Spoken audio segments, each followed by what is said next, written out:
लेकिन तुलसीदास जी काव्य के कुशल चितेरे हैं, इतनी सरल भाषा में वो कह रहे हैं कि नवमहु एकहु जिनके होई। नवधा भक्ति में, धा माने प्रकार, 9 प्रकार की भक्ति में एक भी अगर किसी में आ गई तो उसके लिए, उसके कल्याण में किसी प्रकार का संशय नहीं है। नवमहु एकहु जिनके होई। और ये नहीं केवल पंडित जी, नारी पुरुष सचराचर कोई, स्त्री पुरुष अथवा कोई जीव जंतु हो, सोई अतिशय प्रिय भामिनी मोरे, सकल प्रकार भगत दृढ़ तोरे। कोई भी एक भक्ति आ जाए। और पहली भक्ति क्या है?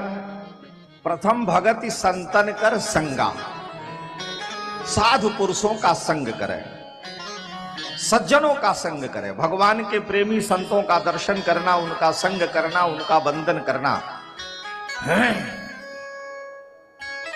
अग्नि का स्वभाव आपको मिले या न मिले, अग्नि की तरह से सदा जलते रहना, सबको ताप देना, ये अग्नि का स्वभाव है। स्वरभक्षी हुतासह, तो अग्नि के स्वभाव से आप को कोई लेना देना नहीं। लेकिन जब आप आग के पास जाएंगे तो आपका शैत्य नष्ट होगा। अग्नि का जो प्रकृति है, जो स्वभाव है कि उसके पास में जाने वाले को वो उसके ठंड को दूर करता है। अब आप भी अग्नि की तरह से प्रचंड हो जाएं, ये नहीं आवश्यकता है। अग्नि से हमको जितनी अपेक्षा है वो हमने ले लिया। साधु पुरुषों का संग है, हमको उनके चरित्र, उनके जीवन से नहीं, उनके संग से, उनके स्वरूप से, उनके वचन से अपने कल्याण का रास्ता ढूंढना है। हमें उनके जागतिक व्यवहारों से कोई लेना देना नहीं। इसलिए प्रथम भगत संतन कर संगा, रहीमन रहीला की भली ज्यों गंधी को बास। रहीमन रहीला की भली ज्यों गंधी को बास, और जो कुछ गंधी दे नहीं तो भी बास सुबास। अरे भाई, इत्र बेचने वाला इत्र बेच रहा है, आपने खरीदा नहीं, लेकिन उसके पास जाएंगे तो सुगंध मिलेगी कि नहीं? तो जैसे इत्र बेचने वाले के पास जाने पर स्वाभाविक सुगंध मिल जाती है, उसी तरह से संत के पास जाएंगे तो उनके शरीर के परमाणु, उनकी वृत्ति, उनका व्यवहार, उनका चरित्र आपके ऊपर अपना प्रभाव डालेगा। उससे आपका लाभ है। केवल संग पास में जाने से, जैसे गंधी इत्र बेचने वाले के पास जाने से सुगंध मिलती है, अगर उनकी वाणी सुनने को मिली, उनका आशीर्वाद मिला, ये तो बहुत आगे की बात हो गई। केवल संग। इसलिए राम जी ने इसमें कोई किसी प्रकार की उपाधि नहीं जोड़ी। इसलिए सबसे सरल सहज संतों का संग रूपी भक्ति है। संत माने खाली हमारे जैसे दाढ़ी बढ़ाए लोग नहीं, जिनका भी जीवन पवित्र है, साधु चरित है, जो धर्मानुष्ठान करने वाले हैं, ब्राह्मण है, कोई भी हो, जिनके जीवन में भगवान की उपासना, आराधना, तपस्या, त्याग, वैराग्य है, जो जगत के कल्याण में लगे हैं, जिनके जीवन का उद्देश्य ही परमार्थ है, जो दूसरे का हित करते हैं। साधनोति पर कार्यम यह सह साधु, उनका। अच्छा, इतने लोग यहां बैठे हैं, इतना बड़ा यहां कार्यक्रम चल रहा है। अब ब्रह्मचारी जी को कितना 3.5 हाथ की जगह चाहिए सोने के लिए, और वही कपड़ा चाहिए जो पहन रहे हैं, वही रोटी 2 चाहिए। तो इतना बड़ा ये सब करने की क्या जरूरत है? केवल संसार के लोग यहां आकर के भगवान के चरणों में बैठकर भजन करें। हम सबको परमार्थ के मार्ग में लगावें कि ठाकुर के मार्ग में चले जाएं।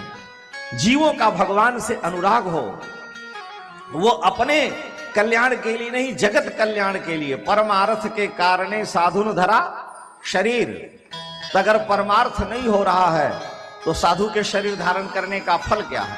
तो संत के पास जाने से, उनकी वाणी सुनने से, उनका संग करने से, उनके दर्शन करने से ही संत दर्श जिमि पातक टरहि। इसलिए इसमें किसी प्रकार का कोई बंधन नहीं। ये पहली भक्ति है। और दूसरी भक्ति राम जी ने कहा कि दूसर रति मम कथा प्रसंगा, मेरी लीला कथा को सुने, ये दूसरी भक्ति है।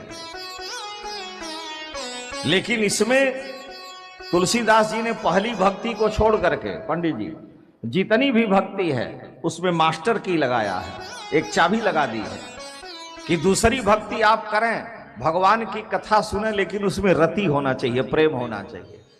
और अगर कथा सुनते रहे और भगवान के प्रति अनुराग प्रेम नहीं हुआ तो बेकार है।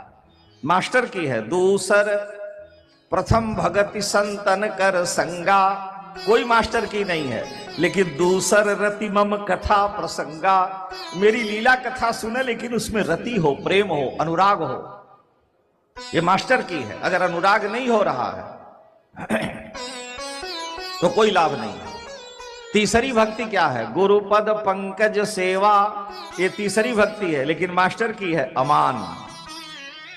अमानी हो करके, यानी हम गुरु जी की सेवा कर रहे हैं, अब गुरु जी हम पर कृपा करेंगे, नहीं करेंगे तो हम छोड़ देंगे सेवा, हमको नहीं महंत बनाएंगे तो हम मतलब नहीं रखेंगे, ये नहीं। गुरुपद पंकज सेवा, तीसरी भक्ति अमान, ये मास्टर की है।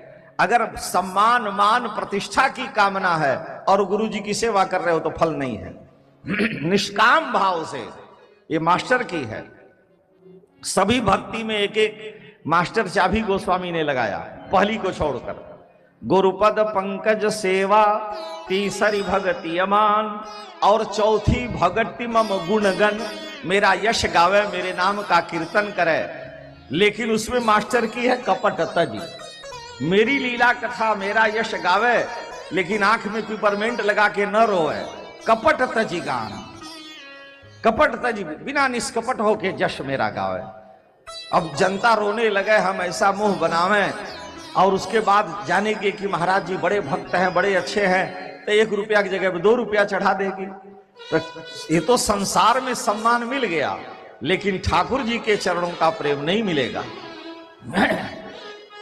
जब लिख रहे थे तुलसीदास जी रामायण, तो राम जी कह रहे हैं और तुलसी राम जी के वाणी का अनुवाद लिख रहे हैं। तो भगवान क्या कहते हैं कि मम गुण गावत पुलक शरीरा, मम गुण गावत पुलक शरीरा, गद गद गिरा नयन बहनीरा, तात निरंतर वश में ताके। तुलसी लिख रहे हैं कि भगवान कहते हैं कि मम गुण गावत पुलक शरीरा, जो मेरा यश गावे, मेरा नाम गावे, मेरी लीला कथा करे, शरीर पुलकित हो जाए, नेत्र से झरझर अश्रुपात होने लगे। मम गुण गावत पुलक शरीरा, गद गद गिरा नयन बहनीरा। तो आगे तुलसी लिख रहे थे कि भगवान कह रहे हैं तात निरंतर वश में ताके, मैं उसके बस में हो जाता हूं। हनुमान जी ने कलम छीन लिया, कहा ये क्या लिख रहे हो?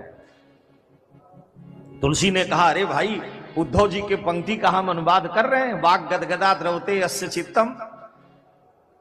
तमम गुण गावत, भगवान का यश गान करते हुए, भगवान की लीला कथा गाते हुए शरीर पुलकित हो जाए, रोमांचित हो जाए, नेत्र से अश्रु गिरे, भगवान उसके बस में रहते हैं। हनुमान जी ने कहा नहीं नहीं, ये गलत है, एक लाइन और जोड़ो। देखो शंकर जी इशारा कर रहे हैं। तो तुलसीदास जी ने कहा क्या जोड़े? तो उन्होंने कहा कि काम आदि मद दंभ न जाके, तात निरंतर बस में ताके। अरे भाई, तुलसीदास जी ने हनुमान जी से कहा कि ऐसा क्यों? उन्होंने कहा रामलीला हो रही है, और रामलीला हो रही है, रंगमंच पर दशरथ जी की किरदारी अदा करने वाला व्यक्ति आया, राम जी बन जा रहे हैं, फूट फूट के रो रहा है, शरीर रोमांचित हो रहा है, जनता भी रो रही है, और इतना विलाप करुण क्रंदन कर रहा है कि मेरे प्रभु वन में जा रहे हैं। और इतनी दिव्य भगवान का गुण, राम जी की सुंदरता, उनका यश, उनकी कीर्ति का दशरथ बना हुआ व्यक्ति भूमिका अदा कर रहा है, खूब विलाप कर रहा है, रो रहा है।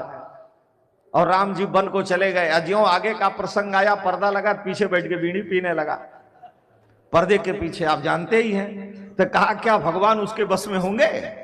वो भी तो गा रहा, वो भी तो रो रहा है। नहीं, वहां काम आदि मद दंभ न जाके, ये जोड़ो उसमें, कि वहां कोई प्रदर्शनी न हो, अभिमान न हो, दंभ न हो, दिखावा न हो।